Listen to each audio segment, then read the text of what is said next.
മുൻ CBI director Alok വർമ്മയ്ക്ക് പിന്തുണയുമായി കേന്ദ്ര വിജിലൻസ് കമ്മീഷന്റെ മേൽനോട്ട ചുമതലയുള്ള വിരമിച്ച സുപ്രീം കോടതി ജസ്റ്റിസ് AK പട്നായിക് അലോക് വർമ്മയ്ക്കെതിരെ ഉയർന്ന അഴിമതി ആരോപണത്തിൽ തെളിവുകളില്ല എന്നും CVC റിപ്പോർട്ടിലെ കണ്ടെത്തലുകൾ തന്റേതല്ലെന്നും AK പട്നായിക് വ്യക്തമാക്കി. അതേസമയം കൽക്കരി അഴിമതി കേസിൽ പ്രധാനമന്ത്രിയുടെ ഓഫീസിലെ IAS ഉദ്യോഗസ്ഥൻ ഭാസ്കർ കുൽദേബിനെ പ്രതി ചേർക്കാനുള്ള അലോക് വർമ്മയുടെ നിർദ്ദേശം CBI റദ്ദാക്കി. വിശദാംശങ്ങളുമായി ഡൽഹിയിൽ നിന്നും ഹരീഷ് ചേരുകയാണ്. ഹരീഷ്, CBI തലപ്പത്തെ പ്രശ്നങ്ങൾ ഒഴിയുന്നില്ല. ഇപ്പോൾ കൂടുതൽ അഴിമതിക്കാരെ സംരക്ഷിക്കാൻ വേണ്ടിയാണ് അലോക് കുമാർ വർമ്മയെ പുറത്താക്കിയതെന്നുള്ള കൂടുതൽ വാർത്തകൾ പുറത്തുവരുമ്പോൾ ഏതു തരത്തിലാണ് ഈ ഒരു സാഹചര്യത്തെ വിലയിരുത്തേണ്ടത്? വിശദാംശങ്ങൾ.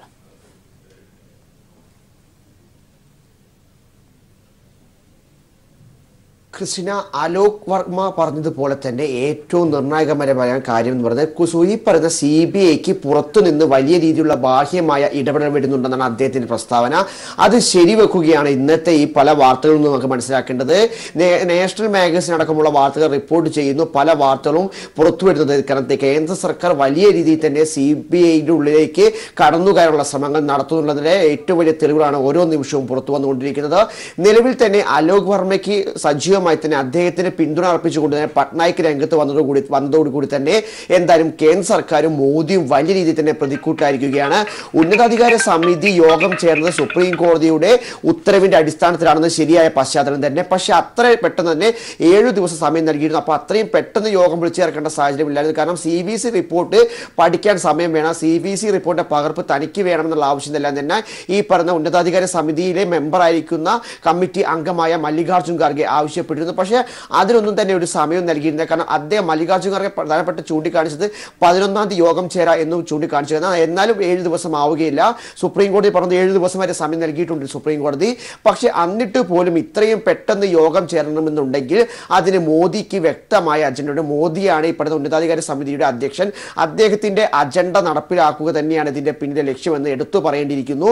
എന്തായാലും ഇത്രയും കാലം നമ്മൾ വാർത്തകൾ റിപ്പോർട്ട് ചെയ്തതിന്റെ അടിസ്ഥാനത്തിൽ കോൺഗ്രസ് ആരോപിക്കുന്നു എന്നുള്ള വാക്കുകൾ നമ്മൾ ഏറ്റവും കൂടുതൽ ഉപയോഗിച്ചത്. കാരണം റഫാൽ വിഷയവുമായി ബന്ധപ്പെട്ടുകൊണ്ട് തന്നെ കേന്ദ്ര സർക്കാരിനെയും മോദിയെയും പ്രതിക്കൂട്ടാക്കിക്കൊണ്ട് FIR രജിസ്റ്റർ ചെയ്യാൻ വേണ്ടി തന്നെ അലോക് കുമാർ വർമ്മ പോകുന്നു എന്നുള്ള വാർത്തകൾ വരുന്നു. അതിന്റെ അടിസ്ഥാനത്തിൽ അയാൾ കേന്ദ്ര പ്രതിരോധ മന്ത്രാലയത്തോട് റഫാൽ വിഷയത്തിൽ വിശദീകരണം തേടുന്നു എന്നിങ്ങനെ പശ്ചാത്തലങ്ങൾ ഉണ്ടായിരുന്നു. അപ്പോൾ തന്നെ നമ്മൾ പറഞ്ഞിരിക്കുന്ന പ്രധാനപ്പെട്ട കാര്യം വാർത്ത റിപ്പോർട്ട് ചെയ്യുമ്പോൾ നമ്മൾ ചൂണ്ടിക്കാണിച്ചത് അലോക് കുമാർ വർമ്മ രജിസ്റ്റർ ചെയ്യാൻ പോകുന്നതാണ്, അതുകൊണ്ടാണ് അദ്ദേഹത്തെ മാറ്റിയതെന്നാണ് കോൺഗ്രസിന്റെ ആരോപണം എന്നാണ്. പക്ഷേ ഇപ്പോൾ നമ്മൾ ഇനി കോൺഗ്രസിന്റെ ആരോപണം എന്ന് പറയുന്നത് വസ്തുതയില്ല. കാരണം ഇതിൽ വലിയ രീതിയിലുള്ള വസ്തുതകളുണ്ട്. എന്തൊക്കെയോ കാര്യങ്ങൾ മറച്ചു വെക്കാൻ മോദിക്കും കേന്ദ്ര സർക്കാരിനും ഉണ്ടെന്നത് വസ്തുതാപരമായ കാര്യം തന്നെയാണ്. കാരണം അല്ലെങ്കിൽ ഒരു പക്ഷേ ഇത്രയും പെട്ടെന്ന് അദ്ദേഹത്തെ മാറ്റേണ്ട സാഹചര്യമില്ല. AK പട്നായിക് പോലും ചൂണ്ടിക്കാണിക്കുന്നു. അദ്ദേഹമായിരുന്നു CVCയുടെ മേൽനോട്ട ചുമതല ഉണ്ടായിരുന്ന ജസ്റ്റിസ്. അദ്ദേഹം പറയുന്നു അദ്ദേഹത്തിനെതിരെ അലോക് കുമാർ വർമ്മയ്ക്കെതിരെ കൂടുതൽ തെളിവുകളില്ല. അദ്ദേഹത്തിനെതിരെ 10ഓളം ആരോപണങ്ങളുണ്ട്. ആ 10ഓളം ആരോപണങ്ങളിൽ തന്നെ എല്ലാത്തിനും പൂർണ്ണമായി തെളിവുകളില്ല. ആ പൂർണ്ണമായ തെളിവുകൾ കണ്ടെത്താൻ കൂടുതൽ അന്വേഷണം നടത്തേണ്ട സാഹചര്യം ഉണ്ടെന്നെല്ലാം തന്നെ AK പട്നായിക് ഇതെല്ലാം ചൂണ്ടിക്കാണിച്ചുകൊണ്ട് രംഗത്ത് വന്നതോടുകൂടി തന്നെ മോദി സർക്കാരിന്റെ വ്യക്തമായ അജണ്ടയും അദ്ദേഹത്തിന്റെ ഒരു ടാർഗറ്റ് ചെയ്തുള്ള നടപടിയും നമുക്ക് വ്യക്തമായി തന്നെ പുറത്തു വന്നുകൊണ്ടിരിക്കുകയാണ്. എന്തായാലും CVC അന്വേഷണ റിപ്പോർട്ടിനെ കുറിച്ചാണ് സുപ്രീം കോടതി അന്വേഷണം നടത്താനും അതിലെ ആരോപണങ്ങൾ ചർച്ച ചെയ്യാനുമാണ് ഉന്നതാധികാര സമിതിയോട് പറഞ്ഞത്. അതിന്റെ അടിസ്ഥാനത്തിലാണ് സമിതി യോഗം ചേർന്നതും കാര്യങ്ങൾ അന്വേഷിച്ചതും. പക്ഷേ എന്തായാലും AK പട്നായിക് ചൂണ്ടിക്കാണിക്കുന്ന കാര്യങ്ങൾ വെച്ച് നോക്കുമ്പോൾ ഇതിൽ തന്നെ എന്ത് അടിസ്ഥാനത്തിലാണ് മോദി സർക്കാർ അദ്ദേഹത്തെ മാറ്റിയത് എന്നുള്ള കാര്യം ചോദ്യത്തിന് ഉത്തരമില്ല. നിലവിൽ 20 ദിവസം മാത്രമേ ഇനി അദ്ദേഹത്തിന് പദവിയിലിരിക്കാനുള്ള സാഹചര്യം ഉണ്ടായിരുന്നുള്ളൂ. കാരണം ഇന്നലെ ഉച്ചയോട് കൂടി തന്നെയാണ് അദ്ദേഹം രാജിവെച്ചത് അലോക് കുമാർ വർമ്മ. പക്ഷേ അദ്ദേഹത്തിന്റെ കാലാവധി ഈ വരുന്ന 31-ാം തീയതിയോട് കൂടി തന്നെ പൂർത്തിയാകുന്നു.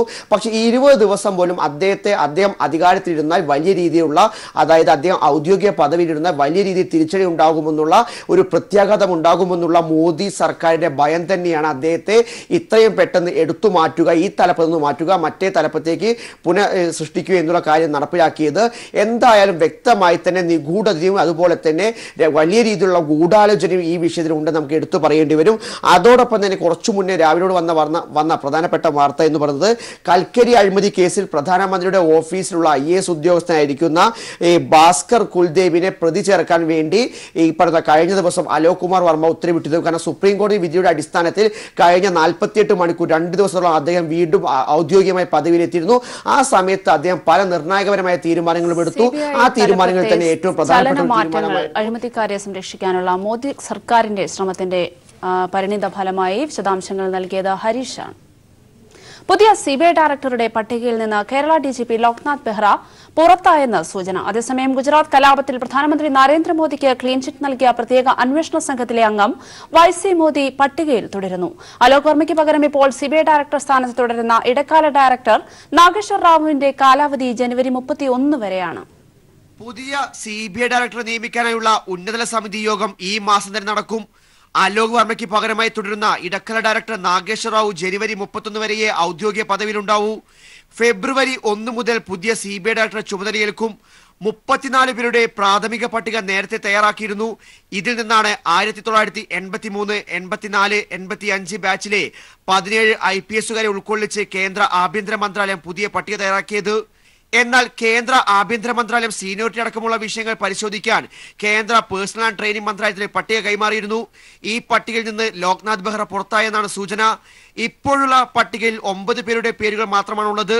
ഇതിൽ 3 പേരുടെ പേരുകളാണ് ഉന്നതതല സമിതിയുടെ പരിഗണനയിൽ വരിക. പ്രധാനമന്ത്രി അധ്യക്ഷനായ 3-അംഗ കമ്മിറ്റിയിൽ സുപ്രീം കോടതി ചീഫ് ജസ്റ്റിസും ലോക്സഭാ പ്രതിപക്ഷ നേതാവ് മല്ലികാർജ്ജുൻ ഖാർഗെയുമാണുള്ളത്. ഗുജറാത്ത് കലാപത്തിൽ പ്രധാനമന്ത്രി നരേന്ദ്രമോദിക്ക് ക്ലീൻചിറ്റ് നൽകിയ പ്രത്യേക അന്വേഷണ സംഘാംഗം വൈസി മോദി പട്ടികയിൽ ഇപ്പോഴുമുണ്ട്. വൈസി മോദിക്ക് പുറമെ രാജേഷ് രഞ്ജൻ, ജവീദ് അഹമ്മദ്, വിവേക് ജോഹ്രി, OP ഗൽഹോത്ര, അരുൺ കുമാർ, റൈന മിത്ര, രജനീകാന്ത് മിശ്ര, SS ദേശ്വൽ എന്നിവരാണ് പട്ടികയിലുള്ളത്. FIR രജിസ്റ്റർ ചെയ്യേണ്ടെന്ന് ദില്ലി ഹൈക്കോടതി വിധി നിലവിലെ സിബിഐ ഡെപ്യൂട്ടി ഡയറക്ടർ രാകേഷ് അസ്താനയ്ക്ക് കനത്ത തിരിച്ചടിയാണ് നൽകിയത്. ഇതോടെ ഒരു തരത്തിലും അസ്താനയെ പറ്റുന്നുറപ്പായി. News bureau, Delhi. ഉത്തർപ്രദേശിൽ മഹാസഖ്യം പ്രഖ്യാപിച്ച് മായാവതിയും അഖിലേഷും 38 സീറ്റിൽ വീതം ഇരു പാർട്ടികളും സഖ്യമായി മത്സരിക്കും. കോൺഗ്രസുമായി സഖ്യമില്ല. പക്ഷേ രാഹുൽ ഗാന്ധിയും സോണിയാഗാന്ധിയും മത്സരിക്കുന്ന മണ്ഡലങ്ങൾ കോൺഗ്രസിന് വിട്ടുനൽകും. BJPയുടെ ദുഷ്ഭരണം അവസാനിപ്പിക്കാനാണ് സഖ്യമെന്ന് മായാവതിയും അഖിലേഷും അറിയിച്ചു. आज बहुजन समाज पार्टी और समाजवादी पार्टी के दोनों नेशनल प्रेसिडेंट की, मुखिया की ये संयुक्त व खासकर प्रधानमंत्री श्री नरेंद्र मोदी की तथा बीजेपी के राष्ट्रीय अध्यक्ष श्री अमित शाह की अर्थात इन दोनों गुरु व चेले की नींद उड़ाने वाली अति महत्वपूर्ण एवं ऐतिहासिक प्रेस कॉन्फ्रेंस हो रही है. വിശദാംശങ്ങളുമായി ഡൽഹിയിൽ നിന്നും സന്തോഷ് സർലിംഗ് ചേരുകയാണ്. സന്തോഷ്, ലോക്സഭാ തെരഞ്ഞെടുപ്പിനെ BSPയും SPയും ഒരുമിച്ച് നേരിടുന്നു. BJPയുടെ ഒരു ദുഷ്ഭരണം ഏതു തരത്തിൽ ഇല്ലാതാക്കാനാകും എന്ന ഒരു പ്രതീക്ഷയാണ് BSP അധ്യക്ഷ പങ്കുവച്ചത്. അതോടൊപ്പം തന്നെ കോൺഗ്രസിനെ ഒഴിവാക്കിയതിനുള്ള കാരണം, വിശദീകരണം എന്താണ് അവർ മുന്നോട്ട് വെച്ചത്? വിശദാംശങ്ങൾ. BJPയെ രൂക്ഷമായി വിമർശിച്ചുകൊണ്ടാണ് മായാവതിയും അഖിലേഷ് യാദവും ഉത്തർപ്രദേശിൽ BSP-SP സഖ്യപ്രഖ്യാപനം അല്പസമയം മുമ്പ് നടത്തിയത്. BJPയുടെ ദുഷ്ഭരണം നിർത്തലാക്കാനും ദേശീയ താൽപര്യം സംരക്ഷിക്കാനുമാണ് സഖ്യം എന്നാണ് മായാവതി ആമുഖമായി തന്നെ വ്യക്തമാക്കിയത്. ഉത്തർപ്രദേശിൽ 80 ലോക്സഭാ മണ്ഡലങ്ങളുണ്ട്. ഇതിൽ 38 സീറ്റിൽ വീതം ഇരു പാർട്ടികളും സഖ്യമായി മത്സരിക്കും. ബാക്കി വരുന്ന 4 സീറ്റ്, അത് 2 സീറ്റ് അജിത് സിംഗിന്റെ RLDക്കും 2 കോൺഗ്രസിനും വിട്ടു നൽകാനും തീരുമാനിച്ചിട്ടുണ്ട്.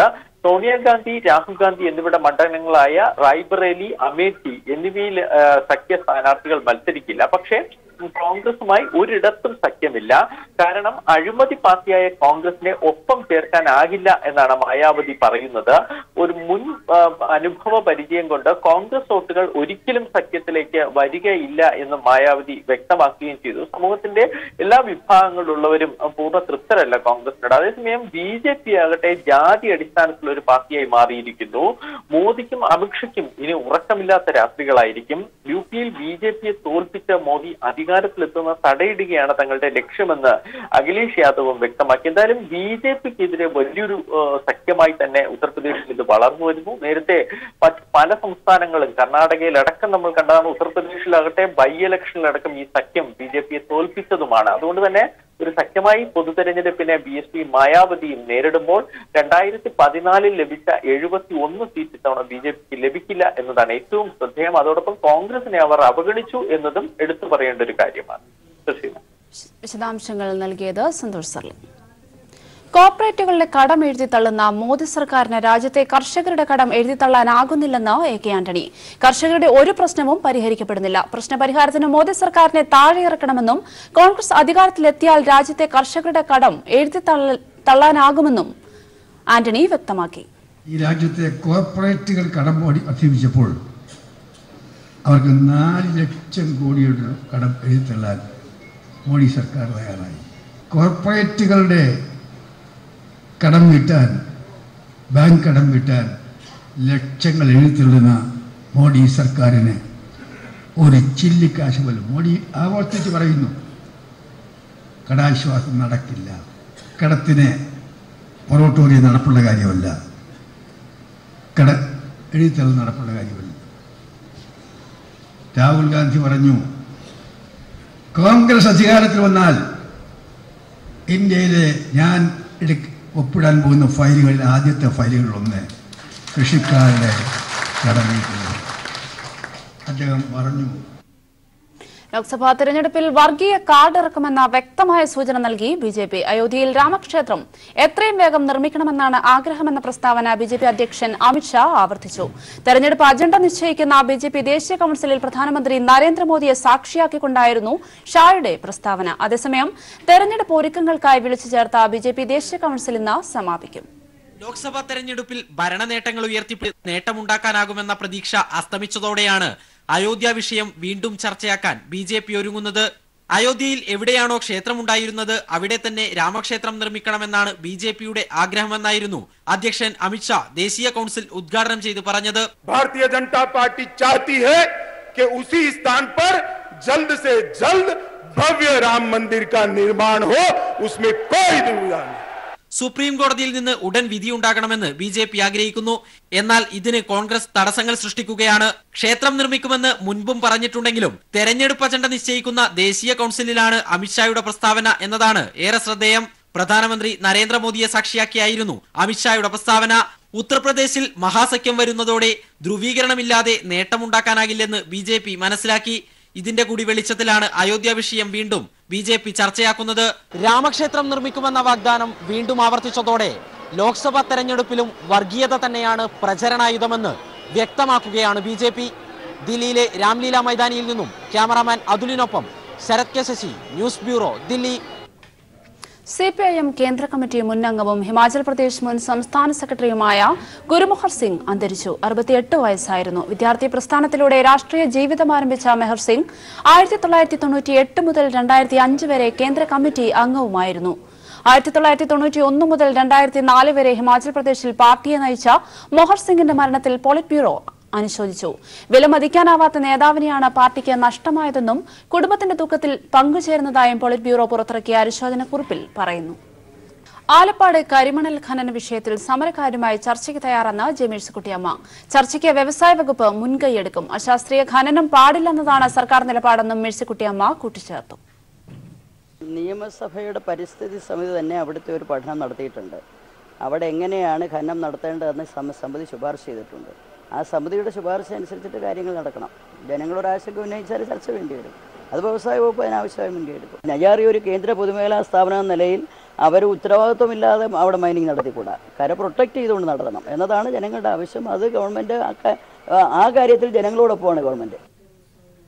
കരിമണൽ കള്ളക്കടത്ത് തടയാൻ നടപടിയെടുക്കുമെന്ന് ഇ.പി. ജയരാജൻ. ആലപ്പാട് ഇപ്പോൾ ഉയർന്നുവരുന്ന പ്രശ്നങ്ങൾ പരിശോധിക്കുമെന്നും ഇ.പി. ജയരാജൻ തിരുവനന്തപുരത്ത് പറഞ്ഞു. ഒരു പ്രദേശത്തിന്റെ ആവാസ വ്യവസ്ഥ ഇല്ലാതാകും വിധം ഖനനം നടത്തുന്നത് അംഗീകരിക്കാനാവില്ലെന്ന് ജി സുധാകരൻ പറഞ്ഞു. ഇത് അംഗീകരിക്കപ്പെട്ട നിയമമാണെന്നും അദ്ദേഹം കൂട്ടിച്ചേർത്തു. ഒരു പ്രദേശത്തിന്റെ ആവാസ വ്യവസ്ഥ ഇല്ലാതാകത്തക്ക വിധം ഖനനം ചെയ്യാൻ ആർക്കും അവകാശമില്ല. അത് അംഗീകരിക്കപ്പെട്ട നിയമമാണ്. അതിന് പ്രയാസമില്ലാത്ത തരത്തിൽ വേണേൽ കരിമണൽ മാത്രം മാറാനാണ് പ്രശ്നം. കുഴിക്കേണ്ട കാര്യമില്ല. ഇത് ആദ്യമൊക്കെ പറഞ്ഞിരുന്നത്, അതായത് ഇപ്പോൾ തോട്ടപ്പള്ളി ഇഷ്യൂ വന്ന അവിടെ പിന്നെ നടന്നില്ല. അവിടെ ഈ ഖനനം നടന്നില്ല.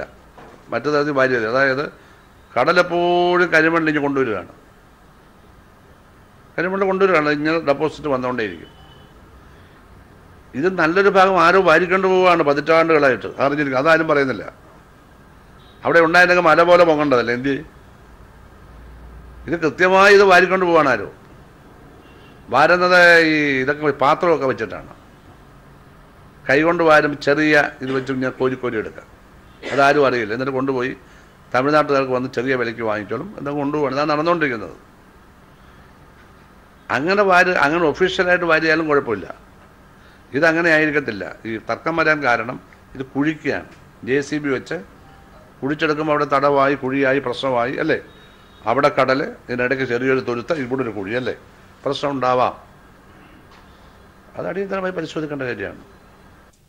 ആലപ്പാട് സമരം സർക്കാർ രമ്യമായി പരിഹരിക്കുമെന്ന് കാനം രാജേന്ദ്രൻ. സർക്കാർ ഫലപ്രദമായി ഇടപെടും. നിയമസഭാ കമ്മിറ്റി ശുപാർശകൾ നൽകിയിട്ടുണ്ട്. അത് പരിശോധിച്ച് നടപടി സ്വീകരിക്കാൻ കഴിയുകയുള്ളൂവെന്നും കാനം കോഴിക്കോട്ട് പറഞ്ഞു.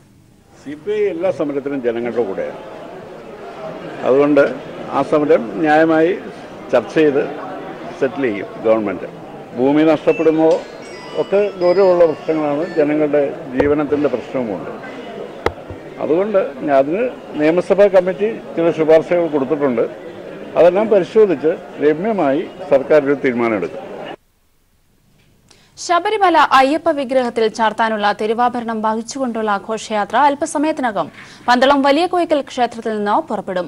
രാജപ്രതിനിധി രാഘവവർമ്മ രാജ തിരുവാഭരണത്തിന് അകമ്പടി സേവിക്കും. സായുധ പോലീസിന്റെ സുരക്ഷയിലാണ് തിരുവാഭരണ ഘോഷയാത്ര. 14 വൈകിട്ട് സന്നിധാനത്തെത്തുന്ന തിരുവാഭരണം ചാർത്തിയ അയ്യപ്പന് ദീപാരാധന അർപ്പിക്കുന്നതോടെ പൊന്നമ്പലമേട്ടിൽ മകരജ്യോതി തെളിയും. വിശദാംശങ്ങളുമായി ഗീവർഗീസ് ചേരുകയാണ്. ഗീവർഗീസ്, ഘോഷയാത്ര എപ്പോഴാണ് ആരംഭിക്കുക? വിശദാംശങ്ങൾ. ക്രിസ്റ്റീന, അല്പസമയത്ത് തന്നെ ഘോഷയാത്ര ആരംഭിക്കും. ഇന്ന് പുലർച്ചെ 4 മണിയോടെ തന്നെ പന്തളം സാമ്പയ്ക്കൽ കൊട്ടാരത്തിൽ നിന്നും തിരുവാഭരണം പന്തളം വലിയ ക്ഷേത്ര സോപാനിലേക്ക് മാറ്റിയിരുന്നു. ഉച്ചയ്ക്ക് 12:30യോളം ഭക്തർക്ക് ഇവിടെ തിരുവാഭരണം ദർശനമുള്ള സൗകര്യം ഒരുക്കിയിരുന്നു. ഉച്ചയ്ക്ക് ശേഷമുള്ള പ്രത്യേക പൂജകൾക്ക് ശേഷമാണ് തിരുവാഭരണങ്ങൾ സൂക്ഷിച്ചിരുന്ന പേടങ്ങൾ അടച്ച് മേൽശാന്തി ശ്രീകോവിലിൽ നിന്ന് പൂജിച്ച് നൽകുന്ന കൊടുവാൾ രാജപ്രതിനിധിയായ മൂലം തിരുനാൾ രാഘവവർമ്മ ഏറ്റുവാങ്ങി. കൂടാതെ തന്നെ ഇപ്പോൾ അല്പസമയത്ത് തന്നെ വലിയസ്വാമി കുളത്തിലാൽ ഗംഗാധര പിള്ളയുടെ നേതൃത്വത്തിലുള്ള സംഘം തിരുവാഭരണങ്ങൾ ശിരസിലേറ്റും. ഘോഷയാത്ര പുറമുള്ള അയ്യപ്പന്റെ അനുവാദം അറിയിച്ച് ആകാശത്ത് കൃഷ്ണപ്പരുന്ത് വട്ടമിട്ട് പറക്കുന്നതോടെ ഇരുമുടിക്കെട്ടന്റെ അയ്യപ്പന്മാരും സായുധ പോലീസിന്റെയും അകമ്പടിയോടെ തിരുവാഭരണ ഘോഷയാത്ര സന്നിധാനത്തേക്ക് അല്പസമയത്തിനകം തന്നെ തിരിക്കുന്നതാണ്. ഇന്ന് കൊളനട ദേവീക്ഷേത്രത്തിലാണ് ഇപ്പോൾ ആദ്യ സ്വീകരണം നൽകുക. തുടർന്ന് ഉള്ളന്നൂർ, കിടങ്ങന്നൂർ, ആറന്മുള, കോഴഞ്ചേരി വരി അയ്യൂർ പുതിയ കാവ് ക്ഷേത്രത്തിലാണ് ഇന്ന് സംഘം വിശ്രമിക്കുക. ക്രിസ്റ്റീന, ശബരീഷ് വിഗ്രഹത്തിൽ ചാർത്താനുള്ള തിരുവാഭരണങ്ങളും വഹിച്ചുള്ള ഘോഷയാത്ര അല്പസമയത്തിനകം ആരംഭിക്കും. വിശദാംശങ്ങൾ നൽകിയത് ഗീവർഗീസ് ആണ്. ശബരിമല വിഷയത്തിൽ പ്രതിഷേധക്കാരെ വെല്ലുവിളിച്ച് ഭൂമാതാ ബ്രിഗേഡ് നേതാവ് തൃപ്തി ദേശായി. ശബരിമലയിൽ താൻ ദർശനം നടത്തുമെന്നും അതിനുശേഷം മാത്രമേ പ്രതിഷേധക്കാർ അറിയുകയുള്ളൂവെന്നും തൃപ്തി ദേശായി പറഞ്ഞു. തന്റെ ഫേസ്ബുക്ക് വീഡിയോയിലൂടെയായിരുന്നു തൃപ്തിയുടെ പ്രതികരണം. ശബരിമലയിൽ മണ്ഡല ഉത്സവകാലത്തെ ദർശനത്തിനെത്തിയ ഭൂമാതാ ബ്രിഗേഡ് നേതാവ് തൃപ്തി ദേശായി സംഘപരിവാർ സംഘടനകളുടെ കടുത്ത എതിർപ്പിനെ തുടർന്ന് നേരത്തെ മടങ്ങിപ്പോയിരുന്നു. തുടർന്നാണ് സന്നിധാനത്തേക്ക് താൻ വീണ്ടും എത്തുമെന്ന് വെല്ലുവിളിയുയർത്തി രംഗത്തെത്തിയിരിക്കുന്നത്. പ്രതിഷേധക്കാർ അറിയാതെയായിരിക്കും സന്നിധാനത്തെ താൻ ദർശനം നടത്തുകയെന്നും 10നും 50നും ഇടയിൽ പ്രായമുള്ള സ്ത്രീകളെ അണിനിരത്തി മനുഷ്യച്ചങ്ങലയിലൂടെയായിരിക്കും ദർശനം നടത്തുകയെന്നും തൃപ്തി വ്യക്തമാക്കുന്നു. जब प्रवेश करेंगे तो प्रवेश करके जब बाहर आएंगे तब तक आपको जो है वो पता भी नहीं चलेगा. यह हमारा चैलेंज है. इससे अच्छा है कि जो महिलाएं 10 to 50 इयर्स की वहां पे जाना चाहती है तो उनको ह्यूमन चेन करके आपने जो है वो प्रवेश देना चाहिए. और रहा हमारा मुद्दा, താൻ ഇതിനെ ചലഞ്ചായാണ് നോക്കിക്കാണുന്നത്. പ്രതിഷേധിക്കുകയാണെങ്കിൽ അത് ഗാന്ധി മാർഗത്തിലൂടെയാകണമെന്നും അക്രമമല്ല സ്വീകരിക്കേണ്ടതെന്നും തൃപ്തി വ്യക്തമാക്കുന്നു. क्योंकि हमारा गांधीगिरी मार्ग से आंदोलन होकर भी आपका वायलेंस आंदोलन आपने किया और आप जो है वो हमारे गांधीगिरी मार्ग को डर रहे हैं. तो ये समाज में बहुत अच्छा संदेश जो है वो जा रहा है. അതേസമയം താൻ ഉൾപ്പെട്ട സംഘം സന്നിധാനത്ത് ദർശനം നടത്തിയെന്ന വാർത്ത അഭ്യൂഹം മാത്രമാണെന്നും തൃപ്തി പ്രതികരിച്ചു. मैं उन विरोधकों को यही कहना चाहूंगी कि ന്യൂസ് ഡെസ്ക്. ശബരിമല വിഷയത്തിൽ തന്ത്രി നിലപാട് മാറ്റണമെന്നും സുദീർഘമായ ശുദ്ധിക്രിയാ കർമ്മം 1 മണിക്കൂർ കൊണ്ട് നടപ്പിലാക്കിയ ശബരിമല തന്ത്രി അതിന്റെ യുക്തി ഭക്തജനങ്ങളെയും പൊതുജനങ്ങളെയും ബോധിപ്പിക്കണമെന്നും എഴുത്തുകാരൻ SP നമ്പൂതിരി. പീപ്പിൾ ടിവിയുടെ അന്യോന്യം അഭിമുഖ പരിപാടിയിലായിരുന്നു SP നമ്പൂതിരിയുടെ പ്രതികരണം. ശബരിമല സ്ത്രീ പ്രവേശന വിഷയത്തിൽ തന്ത്രി കണ്ഠരർ രാജീവർ തന്റെ നിലപാട് മാറ്റണമെന്നും പ്രത്യേക രാഷ്ട്രീയ താൽപര്യങ്ങൾക്കും ദൈനംദിന രാഷ്ട്രീയ വ്യവഹാരങ്ങൾക്കും കക്ഷി ചേരേണ്ടയാളല്ല ഒരു തന്ത്രിയെന്നും എഴുത്തുകാരൻ SP നമ്പൂതിരി പീപ്പിൾ ടിവിയോട് പറഞ്ഞു. അദ്ദേഹവും അറിഞ്ഞോ അറിയാതെയോ ഈ രാഷ്ട്രീയ ഗൂഢാലോചനയിൽ പങ്കാളിയായി എന്നാണ് തോന്നുന്നത്. അദ്ദേഹം തിരുത്തണമെന്നാണ് എൻ്റെ അഭിപ്രായം. കാരണം ഈ വ്യക്തമാണല്ലോ ഒരു രാഷ്ട്രീയ ഗൂഢാലോചന ഇതിന് പിന്നിലുണ്ട്. അതിൽ തന്ത്രി എന്ന് പറഞ്ഞാൽ രാഷ്ട്രീയ നിലവാരത്തിനൊക്കെ മുകളിൽ നിൽക്കേണ്ട ആളാണ്. ആത്മീയ നിലവാരം ഇപ്പോൾ വിവേകാനന്ദനെ പറ്റിയൊക്കെ നമ്മൾ പറയാറുണ്ടല്ലോ, അവരൊക്കെ അതിനൊക്കെ ഉയർത്തി നിൽക്കുന്ന ആൾക്കാരാണ്. ഈശ്വര സങ്കല്പത്തെക്കുറിച്ച് തന്നെ വിവേകാനന്ദ പറയുന്നത് പ്രപഞ്ച പരമാത്മാവെന്നാണ് പറയുന്നത്, ദ സോൾ ഓഫ് യൂണിവേഴ്സ് എന്നാണ് അദ്ദേഹം പറയുന്നത്. അതുപോലെയുള്ള സങ്കല്പത്തിൽ നിന്ന് നിൽക്കുകയും ആ സങ്കല്പത്തെക്കുറിച്ച് ജനങ്ങളെ ബോധവൽക്കരിക്കുകയും ചെയ്യേണ്ട ആളാണ് തന്ത്രി. അല്ലാതെ ഈ ദൈനംദിന രാഷ്ട്രീയ വ്യവഹാരങ്ങളിൽ ഇടപെട്ട് അതിൽ കക്ഷിയായി അതിൽ ചില പ്രത്യേക താല്പര്യക്കാർക്ക് മുതലെടുക്കാൻ അവസരം സൃഷ്ടിക്കുന്ന നിലയിലേക്ക് ഒരു തന്ത്രി ഒരിക്കലും താഴാൻ പാടില്ലെന്ന് വിശ്വസിക്കുന്ന ഒരാളാണ് ഞാൻ. സുദീർഘമായ ശുദ്ധിക്രിയാകർമ്മം 1 മണിക്കൂർ കൊണ്ട് നടപ്പിലാക്കിയ ശബരിമല തന്ത്രി അതിന്റെ യുക്തി ഭക്തജനങ്ങളെയും പൊതുജനങ്ങളെയും ബോധിപ്പിക്കുകയും വേണം. സ്ത്രീ പ്രവേശനമുണ്ടായാൽ അമ്പലമടച്ച് താക്കോൽ രാജാവിനെ ഏൽപ്പിച്ച് മടങ്ങുമെന്നായിരുന്നു തന്ത്രി ആദ്യഘട്ടത്തിൽ പറഞ്ഞിരുന്നതെന്നും എന്നാൽ പിന്നീട് സ്ത്രീ പ്രവേശനമുണ്ടായപ്പോൾ തന്ത്രി ഇത് നടപ്പിലാക്കിയില്ല എന്നും SP നമ്പൂതിരി പ്രതികരിച്ചു. സ്ത്രീ പ്രവേശിക്കുകയാണെങ്കിൽ ഞാൻ അമ്പലം അടച്ച് നട പൂട്ടി താക്കോൽ രാജാവിനെ ഏൽപ്പിച്ചിട്ട് സ്ഥലം വിടുമെന്നാണ് പറഞ്ഞത്. പക്ഷേ യഥാർത്ഥത്തിൽ സ്ത്രീ പ്രവേശിപ്പിച്ചപ്പോൾ അദ്ദേഹം എന്താണ് ചെയ്തത്? 1 മണിക്കൂർ മാത്രം ദൈർഘ്യമുള്ള ഒരു ഇൻസ്റ്റന്റ് ശുദ്ധിക്രിയ നടത്തി. ഇൻസ്റ്റന്റ് ശുദ്ധിക്രിയ ആയിരുന്നല്ലോ, തീർച്ചയാണല്ലോ. മറ്റേതാണെങ്കിൽ തത്വഹോമം, കലശം, നിരവധി പരിപാടി, ബിംബശുദ്ധി ഒരുപാട് ഒരു ദിവസം കൊണ്ടും തീരില്ല. അങ്ങനെയുള്ള ഒരു വിസ്തരിച്ചുള്ള കാലശം വേണ്ടി വരും എന്നാണ് ആദ്യം അദ്ദേഹം പറഞ്ഞിരുന്നത്. അതുകൊണ്ട് ഞാൻ അടച്ചു പോവും. ചിലപ്പോൾ അവിടെ നിൽക്കുകയില്ല. ഇങ്ങനെ ബിംബത്തിന് ചൈതന്യലോപം വന്നിട്ടുണ്ടോ എന്ന് പരിശോധിക്കാൻ അഷ്ടമംഗല പ്രശ്നം വരെ ചിലപ്പം വേണമെന്ന് വരാം. അത്തരം സുദീർഘമായ പരിപാടികളെല്ലാം ഒഴിവാക്കി 1 മണിക്കൂർ കൊണ്ട് ഇത് ചെയ്തതിൻ്റെ യുക്തി എന്താണെന്ന് ഭക്തജനങ്ങളുടെയും പൗരജനങ്ങളുടെയും എല്ലാവരുടെയും സംശയ നിവാരണത്തിൽ തന്ത്രി തയ്യാറാവേണ്ടതാണ്. പീപ്പിൾ ടിവിയുടെ അന്യോന്യം അഭിമുഖ പരിപാടിയിലായിരുന്നു SP നമ്പൂതിരിയുടെ പ്രതികരണം. പരിപാടി ശനിയാഴ്ച വൈകിട്ട് 7:30 പീപ്പിൾ ടിവിയിൽ സംപ്രേഷണം ചെയ്യും. News desk